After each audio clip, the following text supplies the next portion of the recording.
I was standing at my kitchen counter, watching the early morning sunlight paint golden stripes across the small garden I'd planted last spring, when my son walked into my house without knocking.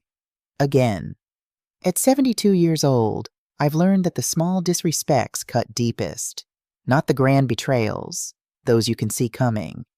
It's the casual assumption that your time, your space, your entire life is somehow communal property. "Mom, we need to talk." Daniel's voice carried that particular tone he uses when he's already made a decision and is just going through the motions of telling me about it. I turned from the window, coffee pot in hand, and watched my 42-year-old son pace across the living room like he owned it. In a way, I suppose he thought he did. "What's going on, Daniel?" He didn't sit down, didn't ask how I was doing, didn't notice the new curtains or comment on the coffee. His favorite blend, because that's what I do. I remember. "Jessica, the kids, Patricia, and I are moving in here. This Saturday." The words hung in the air like smoke. 40 years. I'd worked 40 years cleaning other people's houses so I could buy this house. This 3-bedroom slice of peace that was supposed to be mine. "When were you planning to ask me?" Daniel laughed. Actually laughed. "I just did. Look, we've already packed most of the apartment. The kids are so excited. And you're always saying how lonely you get here by yourself." There it was. The casual rewriting of my reality. Yes, I'd mentioned once that the house felt quiet after George died 3 years ago. But quiet isn't the same as lonely. Quiet is what I'd earned. "I never said I was lonely, Daniel. I said it was quiet. There's a difference." He waved his hand dismissively. "Same thing. Anyway, the kids in the sewing room, Patricia in the guest room. Jessica and I will set up in the living room until we figure something else out. It's only temporary." Only temporary. I'd heard that before, when his sister Sarah stayed just 2 weeks and lived here for 8 months. "Daniel, this is my house." "Yeah, Mom, I know. That's why we're so grateful you're helping us out." "You didn't ask if I wanted to help. You told me you were moving in." He stopped pacing and looked at me with that expression, half confused, half annoyed, that men get when women dare to have opinions about their own lives. "Are you seriously saying no? Where are we supposed to go? I thought I could count on you, Mom. You've always been there for us." The weapon that had kept me compliant for 72 years. The fear of being a bad mother. I felt something crack open inside me. Not breaking, transforming. "Okay, Daniel," I heard myself say. "Saturday it is." His whole body relaxed. He kissed my cheek, a quick absent gesture, and headed for the door. "Thanks, Mom. I knew you'd come through. We'll be here around 9. The door closed. I stood in my kitchen, in the sunlight, in the house I'd bought with my own sweat and sacrifice. And I smiled. Because Daniel didn't know it yet, but Evelyn Walker had just made the first decision of the rest of her life. I called Kate Morrison the moment Daniel's car pulled out of my driveway. "Evelyn, it's barely 7. What's wrong?" "Can you meet me at the park? 30 minutes? I'll be there in 20. That's what 50 years of friendship gets you. The park was beautiful this time of morning. Kate was already on our usual bench, 2 coffee cups beside her. "You brought coffee." I sat down, feeling the familiar comfort of routine. "You sounded like you needed it." She handed me a cup, black, no sugar. "What happened?" I told her everything. About Daniel's announcement, his casual assumption, his complete lack of interest in my opinion about my own life. Kate listened without interruption. When I finished, she was quiet for a long moment. "What did Sarah say when she pulled the same thing?" I blinked. "What?" "Sarah. When she moved in temporarily last year and stayed for 8 months. What excuse did she use?" "She said she was between jobs, needed time to get back on her feet, that I had all this space." I stopped. "It's exactly the same." "Word for word, I'd bet." Kate sipped her coffee. "When was the last time Daniel called just to ask how you were doing?" I opened my mouth and realized I couldn't remember. "I don't want to be a bad mother," I whispered. "Sweetheart." Kate took my hand. "You raised 5 children mostly alone. You worked 2 jobs. You gave them everything. When does it end? When do you get to be Evelyn instead of just Mom?" "I have a plan. I said quietly. Kate's eyebrows rose. What kind of plan? I pulled out my phone and showed Kate the email from Robert Hayes, the real estate attorney. Her eyes widened. You're selling? I already have buyers, a young couple with 2 kids. They're ready to close next week. Where are you going? I found a 2-bedroom condo in that 55-plus community on Maple Ridge. Small, modern, perfect. Just for me. Kate stared at me. When did you plan all this? I started looking 6 months ago, right after Sarah left. I took a shaky breath. Daniel's been dropping hints for a year about how big this house is. I saw this coming. But you told him he could move in. I told him Saturday. I didn't say which Saturday. I smiled, though my heart was pounding. I'm moving out Friday. The house closes Tuesday. By the time Daniel shows up with his truck, the new owners will have the keys. Kate started laughing. Evelyn Walker, you absolute genius. Am I terrible? You're not terrible. You're awake. She stood up, pulling me to my feet. Come on. If you're doing this, you're doing it right. That afternoon, I made 3 calls. First to the moving company. I need to move this Friday. Second to Robert Hayes. Let's move the closing to Monday instead of Tuesday. Third to the condo complex. I'd like to move in this weekend. By sunset, I had a plan. Not a vague someday I'll do something plan, but a concrete series of actions that would change my life forever. I slept better that night than I had in years. The doorbell rang at 2 o'clock. Jessica stood on my porch holding a box of donuts. Guilt donuts, I thought. Mom, I brought your favorites. She kissed my cheek, checking off a box on her daughter-in-law duty list. Thank you, Jessica. Come in. We settled at my kitchen table. Jessica arranged her face into her serious expression. Mom, I wanted to talk about the move. I know Daniel kind of sprung it on you yesterday. Kind of? I poured coffee. She looked uncomfortable. Okay, he completely sprung it on you, but things have been really tough since I lost my job. I didn't know you'd lost your job. I'm sorry. The whole marketing department got let go. Budget cuts. She wrapped her hands around the cup. And then there's Mom, Patricia. She's got early-stage Alzheimer's. She can't live alone anymore, but assisted living costs so much, and with Daniel doing Uber and DoorDash and me not working, I saw the exhaustion in her eyes, the way her shoulders curved inward. Jessica wasn't a villain. She was a drowning woman grabbing for any flotation device. Jessica, I said gently, did Daniel ask me if you all could move in? She looked up, confused. He said he talked to you Tuesday. He told me you were moving in. He didn't ask if I agreed. Understanding dawned across her face. I thought he said you were excited, that you were so happy to have family around again. Did he? You didn't agree, did you? I said okay. I didn't say yes. I didn't say I wanted this. Nobody asked me what I wanted. Oh my God. Jessica's hand went to her mouth. Evelyn, I'm so sorry. You thought mothers exist to solve their children's problems, that my house, my space, my life was communal property. She looked like I'd slapped her. Do you actually want to live here, Jessica? Or did Daniel decide for both of you? She was quiet. Then, I don't want to live here, Mom. I'm 38 years old. I don't want to live with my mother-in-law, watching every move, feeling judged. I want my own place, my own life. Then why did you agree? Because I don't see another option. The words burst out, raw and desperate. We can't afford a 3-bedroom. Daniel's working 70-hour weeks and we're still behind on bills. When he said you'd agreed, I felt relief, even though I knew it was wrong. Honesty, finally. Thank you for telling me the truth.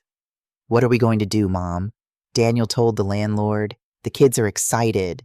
My mother sold half her furniture. How do we fix this?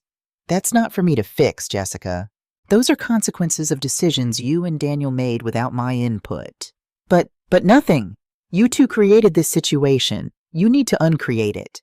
She stood up, the donuts untouched. Daniel said you'd understand. He said you always help us. I have helped. For 42 years. I'm done being helpful in ways that hurt me. Jessica's face hardened slightly. Fine, I'll tell Daniel you said no. I'll tell him his mother won't help her own family. She left without saying goodbye. I sat alone in my kitchen and felt the weight of what I'd just done. Jessica would tell Daniel. Daniel would come back, angry this time. There would be phone calls from relatives, from Father O'Brien at church, from everyone who thought they knew what was best for Evelyn Walker. But for the first time in my life, I knew what was best for me. And I was going to fight for it. Thursday passed in a blur of preparation. Kate helped me coordinate with the movers. Robert Hayes confirmed the closing for Monday. I packed my mother's china, my sewing machine, the photo albums. Each item I wrapped felt like armor, protecting not the objects, but myself. I knew Daniel would come back. Men like him always do when women dare to say no. He arrived after dark, and he didn't knock this time either. He walked straight in, his face tight with anger. "What did you say to Jessica?" His tone was aggressive, demanding. "She's been crying all afternoon." I was watching my favorite show, peaceful on my couch. I picked up the remote and turned off the TV. I told her the truth. You never asked me. "Oh, Mom, are you seriously going to be difficult now? We have everything ready. We already gave notice. The kids already know they're moving." Being difficult? I stood up slowly, facing my son. "Is that what you call it when I have an opinion about my own life? We don't have the apartment anymore. Where are we supposed to go? That's a consequence of your decision, Daniel, not mine." His face reddened. "You're being selfish. Any normal mother would help her family." Selfish? The word ignited something in me. "I worked 40 years cleaning other people's houses to buy this one. I raised 5 children while your father drank himself to death. I'm done sacrificing." "That's not fair. When was the last time you asked how I was doing, Daniel?" My voice cracked. "Not what you needed from me. Just how I was doing." He opened his mouth, closed it. Couldn't answer because he knew I was right. "I thought," his voice was quieter now, "I thought you'd be happy to have us around." "You thought wrong. You thought what was convenient for you." "Fine." He headed for the door. "We'll figure it out ourselves, but don't expect us to forget this." The door slammed. I sat back down on my couch, trembling but resolute. I picked up my phone and texted Kate. "It's done." I told him no. Tomorrow, phase 2. The moving company arrived at 8 in the morning. 2 efficient men who didn't ask questions just packed my personal belongings into boxes. Clothes, my sewing machine, photos of my grandchildren, important documents. "Just these items, ma'am?" the older one asked, looking at the relatively small pile. "Just these. The furniture stays with the house." Kate arrived mid-morning with coffee and moral support. We worked together, wrapping my mother's china, boxing up my fabric collection, taking down the photos from the walls. "How do you feel?" Kate asked as we taped up another box. "Like I'm jumping off a cliff, but also like I'm flying." By noon, everything I truly cared about was packed and loaded into Kate's garage for temporary storage. The house looked the same but felt different, like I'd already left even though I was still standing in it. My phone rang. Unknown number. "Hello?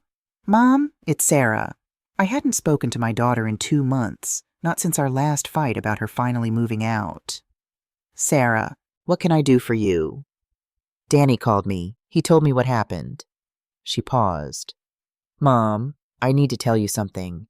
Can I come over?" Something in her voice made me say yes.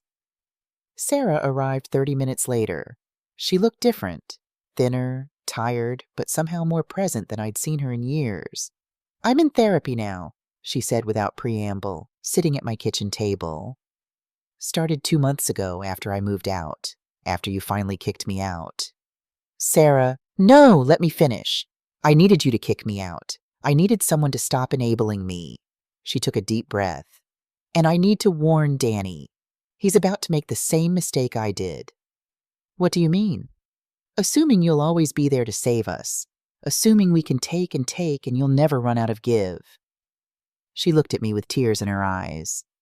Mom, what Dad did to you, the way he treated you like you existed just to serve him, Danny's doing the same thing. He doesn't even realize it, but he is. My throat tightened. Sarah, I never told you. You didn't have to. I saw it. We all saw it. She reached across the table for my hand. I'm going to tell him.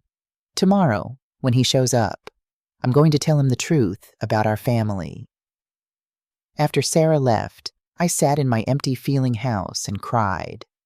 Not sad tears, releasing tears. Tears that washed away 45 years of pretending our family was normal, that George's controlling behavior was just how men are, that my silence was strength instead of survival. That night, I slept on the couch. The movers would come tomorrow for the final load to my new condo. By Saturday morning, this house would no longer be mine, and I was ready.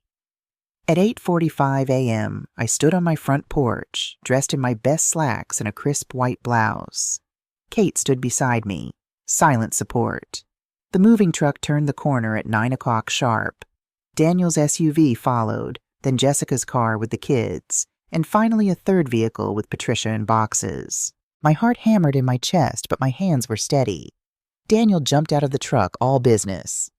Morning, Mom. The guys are going to start unloading. Can you open the garage? That won't be necessary, Daniel. He stopped. What do you mean? We need space for... You're not bringing anything into this house. The silence that followed was absolute. Even the birds seemed to stop singing. What? Daniel's face went from confused to furious in seconds. The truck is here. We paid for movers. Jessica got out of her car, the kids trailing behind her. Little Noah started to cry, sensing the tension. Mom, please, Jessica said, her voice shaking. The kids are scared. Where are we supposed to go? I looked at my grandchildren, Mia's confused face, Noah's tears, and my heart ached, but I kept my voice firm. I love you both, but this is Grandma's house, and Grandma said no. You can't do this, Daniel was shouting now, drawing neighbors to their windows. We have nowhere else to go. You're my mother. I am your mother. I'm not your solution. Patricia climbed slowly out of the third car, confused. Where's my room? There is no room for you here, ma'am, I said gently. I'm sorry. Jessica's father, who'd been driving Patricia, got out too. Evelyn, please, be reasonable. These are desperate people. They're desperate because they made decisions without a backup plan. That's not my fault. Daniel's face was red, veins standing out on his neck. I'm calling Father O'Brien. You're not in your right mind. Call whoever you want, Daniel. This is my house, my decision. A car pulled up, Sarah's beat-up Honda. She got out and walked straight to the group. Danny, stop, just stop. Sarah, what are you doing here? She looked at me, then at Daniel, then at the gathering crowd of family. I need to tell you all something. About our family. About Dad. Sarah stood in my driveway and did what I'd never had the courage to do, and she told the truth. Our father was abusive. Not physically, he never hit anyone, but he controlled everything. Every decision, every dollar, every moment of Mom's life. She looked at Daniel. You remember, Danny? You were there. Sarah, don't... He decided what she wore, who her friends were, how she spent her time. And when she tried to have an opinion, he'd shut her down, make her feel guilty, tell her she was being selfish. Father O'Brien, who'd just arrived, looked shocked. Evelyn, I never knew, because I never told anyone, I said quietly. I was ashamed. Sarah turned to Daniel. And now you're doing the exact same thing to her. Not on purpose. I know you're not Dad. But you learned from him that women exist to serve their families, that Mom's life, her house, her choices aren't really hers. Daniel looked stricken. I'm nothing like Dad. No? Then why are you standing here demanding Mom give up her home without asking if that's what she wants? The question hung in the air. Jessica put her hand on Daniel's arm, and I saw something shift in her expression. Recognition, maybe. Understanding. Mrs. Walker, Father O'Brien said gently, I think I owe you an apology. I came here ready to mediate, but I see now. You don't need mediating. You need supporting. Thank you, Father. The movers, still standing by the truck, looked at Daniel. Sir, what do you want us to do? Daniel stood there, surrounded by his packed belongings, his crying children, his exhausted wife, and finally, seemed to understand what he'd done. Take it all back, he said quietly. We're not moving in. My phone didn't stop ringing all day Sunday. Aunts, cousins, family, friends, all with opinions about what I'd done. Aunt Margaret. Family helps family, Evelyn. Me. Did Daniel tell you he never asked me? Silence. Daniel's godfather. Think about your legacy. What will people say? Me. I've spent 72 years worrying about what people say. I'm done. But Father O'Brien's call was different. Evelyn, I wanted to check on you privately. After what Sarah shared, I understand better now. You're not being selfish. You're being wise. I cried when we hung up. Validation from a moral authority I'd trusted my whole life meant more than I'd expected. That evening, Kate and I sat in my new condo, smaller, modern mine, unpacking boxes and drinking wine. How does it feel? She asked. Like I can finally breathe. The call came mid-morning. Mrs. Walker, I represent Daniel Walker. He'd like to discuss your mental competency. I sat down carefully. On what grounds? He believes you're not thinking clearly due to age and isolation. I'm 72, not 92. I have full medical clearance. Would you like my doctor's contact information? The lawyer sighed. Between you and me, Mrs. Walker, he has no case, but he asked me to try. Can we settle this amicably? What does he want? He wants you to reconsider, or at minimum, temporary housing while they find a place. I thought about my grandsons, about Jessica's exhausted face, about Daniel's fear underneath all that anger. No temporary arrangements, I said firmly, but I have a counteroffer. Tell Daniel I'll give them first month's rent and deposit for a 3-bedroom apartment, $4,000. In exchange, he, Jessica, and I attend family therapy together. 6 months minimum, non-negotiable. That's actually very generous, Mrs. Walker. I'm not heartless. I'm just done being a doormat.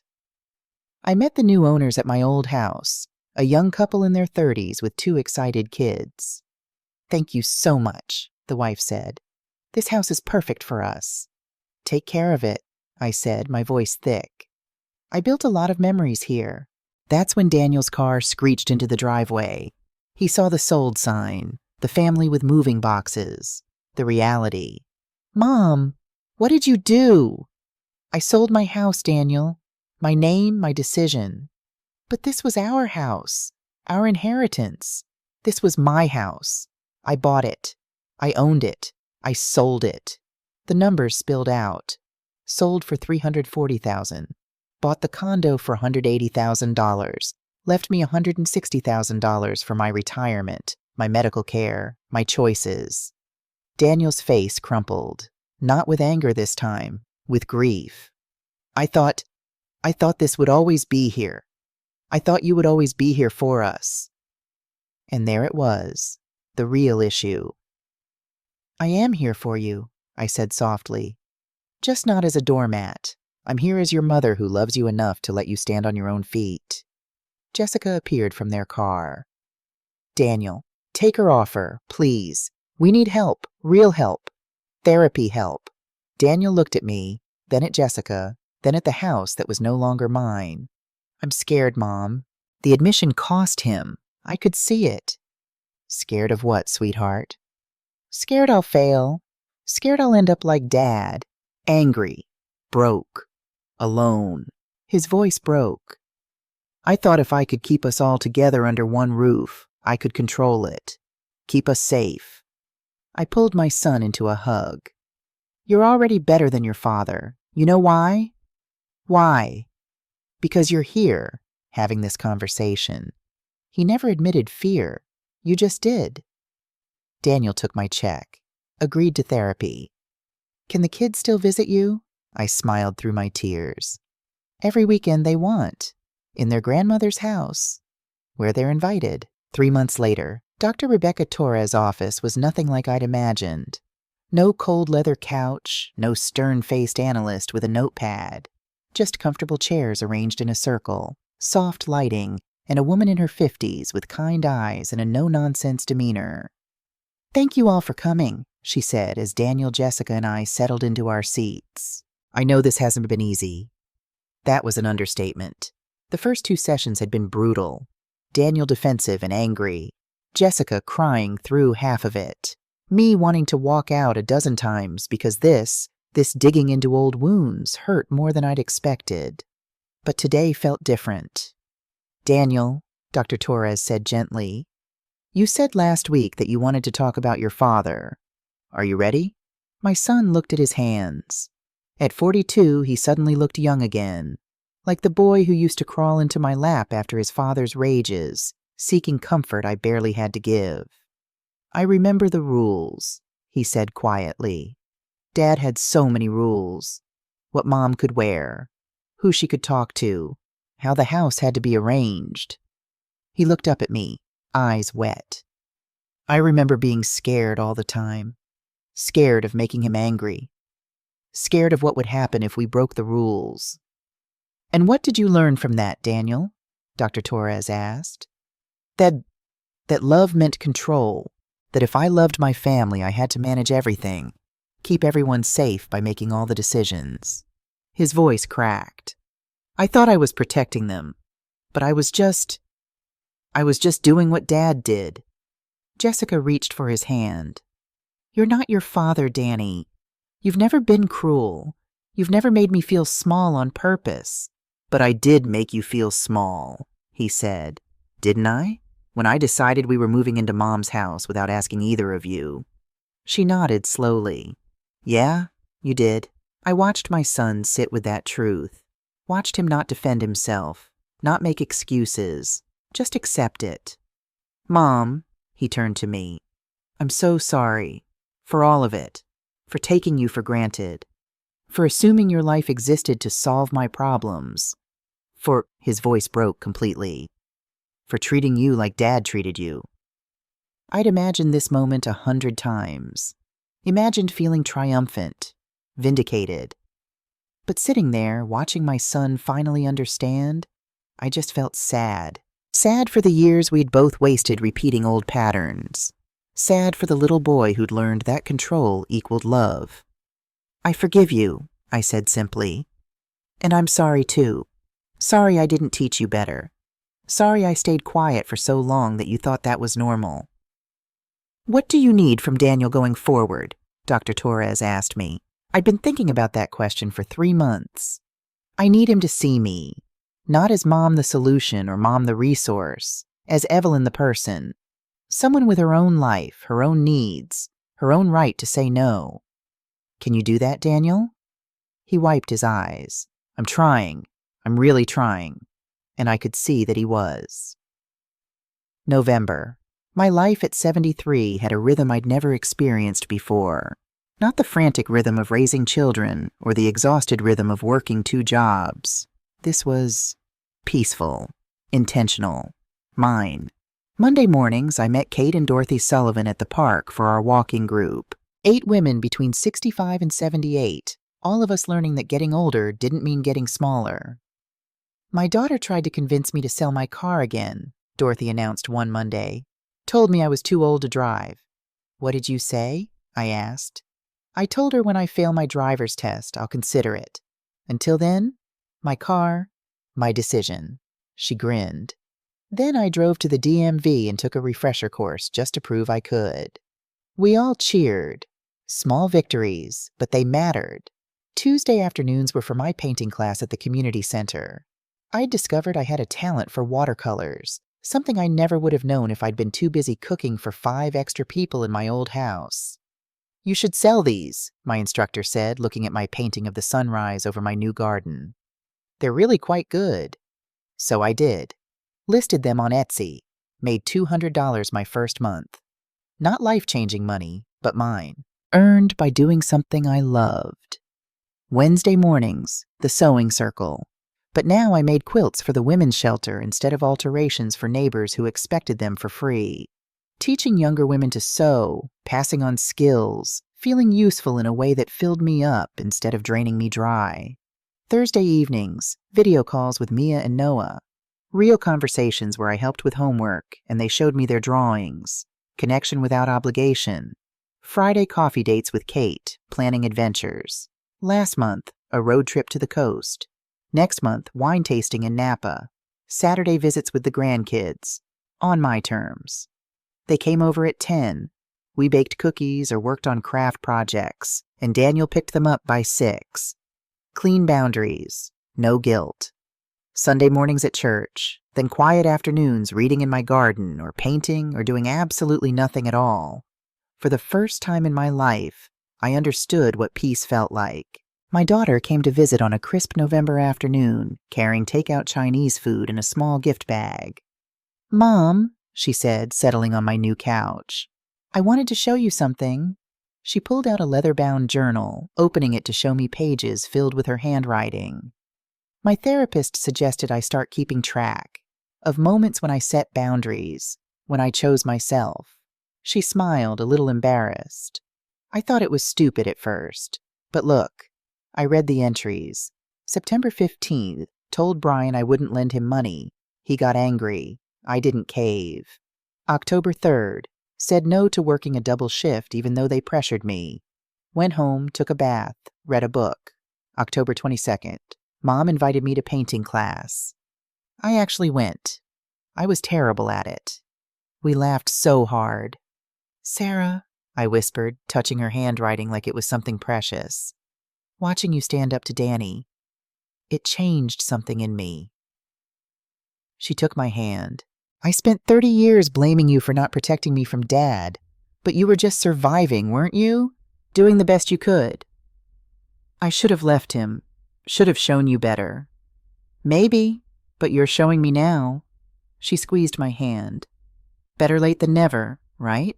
We ordered extra spring rolls and spent the evening talking, really talking, for the first time in years, about Dad's abuse, about the patterns we'd learned, about the ones we were finally breaking.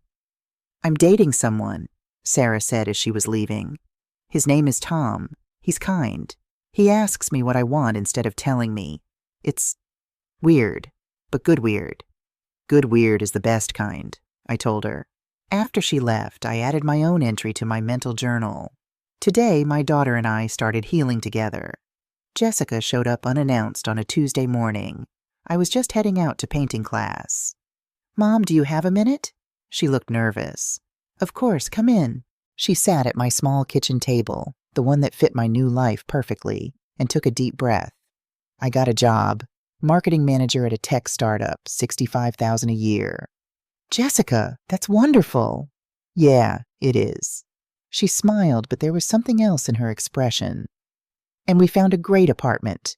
3 bedrooms, nice neighborhood, within our budget now that I'm working." "I'm so happy for you. But that's not why I came." She twisted her hands together. "My parents called last week. My dad lost his job. They asked if they could move in with us." My heart sank. History repeating itself. "And I said no." Jessica's voice was strong. "I said no, Mom. I told them we'd help them find resources, that we'd visit regularly, that we loved them. But I said no to them moving in." Pride swelled in my chest. How did they react? "About how you'd expect. Guilt trips, accusations." My mother cried and said she couldn't believe her own daughter would abandon them. Jessica's eyes filled with tears. "It hurt so much, but I kept thinking about you, about what you taught me." "What did I teach you?" "That loving someone doesn't mean sacrificing yourself, that you can help people without destroying your own peace." She wiped her eyes. "That saying no with love is still love." I pulled her into a hug. "I'm so proud of you." "Daniel's doing better too," she said. "Really trying. Last week he actually asked me what I wanted for dinner instead of just deciding. It sounds small, but it's not small. It's everything." She left looking lighter, stronger, and I realized that my choice hadn't just freed me. It had given my family permission to free themselves, too. 1 year later, I'd been planning this Thanksgiving for weeks. Not the way I used to plan them, desperately trying to please everyone, cooking myself into exhaustion. This time I planned what I wanted. My new dining table sat 6 comfortably. The guest list: Daniel, Jessica, Mia, Noah, Sarah, and Kate. Small, manageable, mine. "Everyone brings a dish," I'd announced. "I'm making the turkey and mashed potatoes. The rest is up to you." The old Evelyn would have made everything, refusing help, martyring herself. The new Evelyn set a boundary and stuck to it. They arrived at 2:00. Mia and Noah burst through the door with construction paper turkeys they'd made at school. "Grandma, we made these for you." "They're perfect," I said, hanging them on my refrigerator with pride. Sarah brought green bean casserole and a new boyfriend, Tom, who shook my hand with genuine warmth. Jessica brought sweet potato pie and a bottle of wine. Daniel brought rolls from the bakery and something I hadn't seen in a year: a relaxed smile. We crowded around my small table, passing dishes, laughing at Noah's turkey jokes, arguing playfully about football. "I want to make a toast," Daniel said, standing up with his water glass.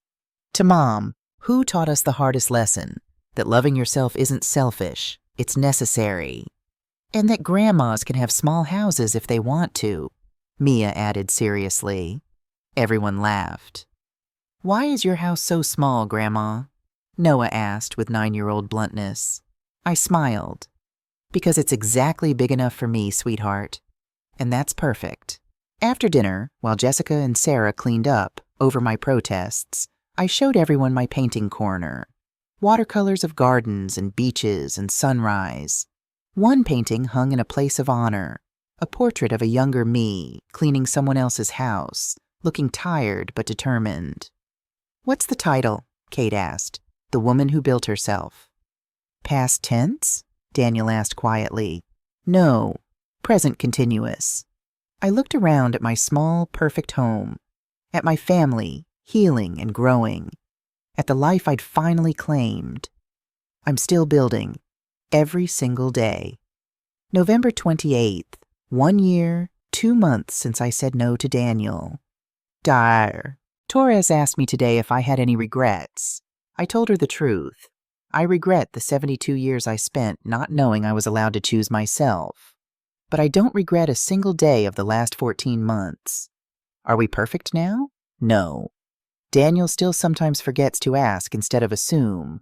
Last week, he suggested I babysit without checking my schedule first. I had to remind him that I might have plans. But here's the thing. I did have plans. Painting class. And I went. Jessica called yesterday to ask my advice, not to solve her problem, but genuinely seeking my perspective. That felt good. Sarah's been sober 6 months, dating Tom seriously, learning to trust kindness. The grandkids came over Saturday. We made cookies shaped like turkeys. Mia told me she wants to be like me when she grows up, strong and independent. I cried. My bank account has $142,000. After therapy costs, helping Daniel with 1 car emergency and updating my kitchen, that money will fund my old age. My choices, my care. Dorothy from the walking group asked me last week, "Evelyn, do you ever regret selling the house?" I thought about it honestly. That house held 40 years of memories, good ones and hard ones.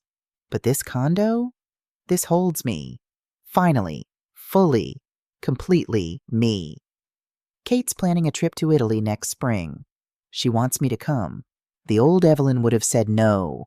Too expensive, too frivolous. What would people think? The new Evelyn is learning Italian on Duolingo. I'm 73 years old. I've learned to paint, to set boundaries, to say no without guilt. I've learned that choosing yourself isn't abandonment, it's survival. I've learned that it's never too late to become who you were meant to be. Tonight I'm sitting in my garden as the sun sets, coffee cooling beside me, paint under my fingernails, completely at peace. After 73 years, I finally understand what it means to be free. And it feels like coming home.